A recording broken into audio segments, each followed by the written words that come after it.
All right, guys. So Sleepy Joe has been going on a little tour of press conferences as he thinks he's going to be taking office in January. And keyword thinks, because it seems like President Trump is getting more support from the GOP in Congress to object to the Electoral College results come January 6th. So we'll have to see what happens with that. I'm probably gonna make a video about it.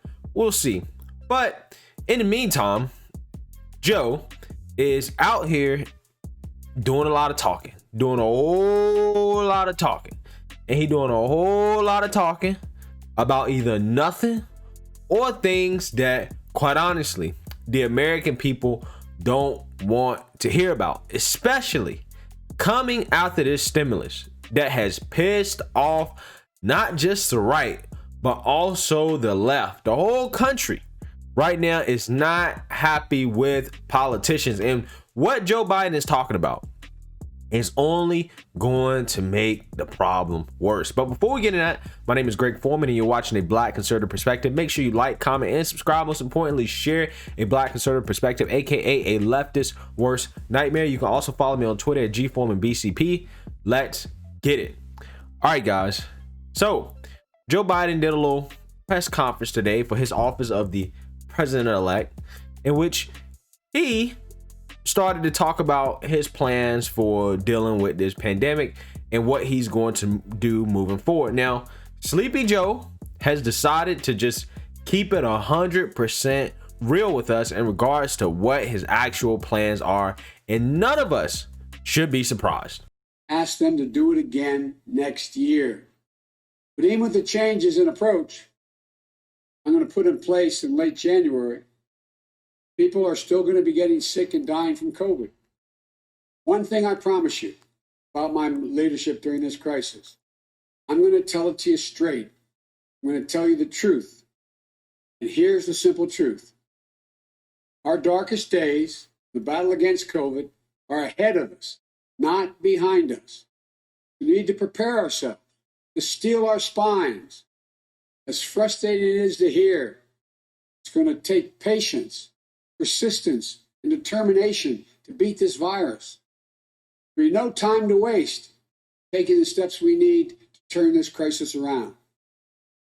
My administration will start to do its part on our first day in office, with masking requirements, a new strategy for testing, accelerated protection, protective gear. We're going to challenge Congress and the American people to step up immediately as well, do their part. All right, so you heard it now. He said our darkest days are ahead of us. Now, a lot of us, including myself, are listening to this and it's like, God, please, Trump, please pull it out, Trump. Please pull it out. Please. We need you, because I can't stand no more of these lockdowns. Only thing that I heard from Biden in that speech was we're going to be locked down forever. He's also calling on Congress. What? We just saw what Congress did. We know what they're capable of, which is absolutely nothing. So those are two things I know. Lockdowns, Congress is capable of nothing. Yeah, you're right, Joe. Our darkest days are ahead of us. Thank you for keeping it real. This is not inspiring for anybody right now. Now, he's saying this as China is trolling us on our lockdowns and the virus. I mean, look at this video. I'm not going to play the sound because I don't want to get a copyright strike for it, but this is straight propaganda for China, bro. They trolling us. They are absolutely trolling us. Now, I don't know if this is true or not. In terms of if Wuhan is actually on lockdown, it's impossible for people to know if Wuhan is actually on lockdown. But what I do know is that China knows how much tension is currently rising in the United States from these lockdowns. So somebody like Joe Biden coming into the office, if he comes in, big if, they know that Joe Biden is going to push that. That's what he's going to do. And they know that people, particularly on the right, don't like it. So you put out videos like this where you have, oh, look, see, Wuhan, even in China, they're out partying and having fun and living life. What do you think that's going to do? That's only going to make people more upset with our government. This is straight propaganda. Now, who knows if they're actually in Wuhan living it up and partying? I mean, I've seen videos even from a couple months ago they put out of people in Wuhan living up and partying. There's no way to know. One thing I do know is that regardless of whether or not it's true, this is propaganda, and this is something that came directly from the Chinese government that is strictly meant to make people pissed off. Now, that part of the press conference is not even the worst part of the press conference. The worst part of the press conference was probably when Sleepy Joe was asked about his son by a brave reporter who really deserves a medal, right, for doing something that all these other media talking heads refuse to do. Take a look. Merry Christmas, everybody. Thank you. Do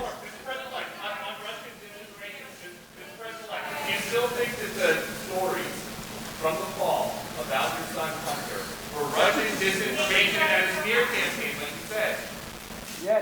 Yes. God love you, man. You're a one-horse pony. I tell you. Thank you.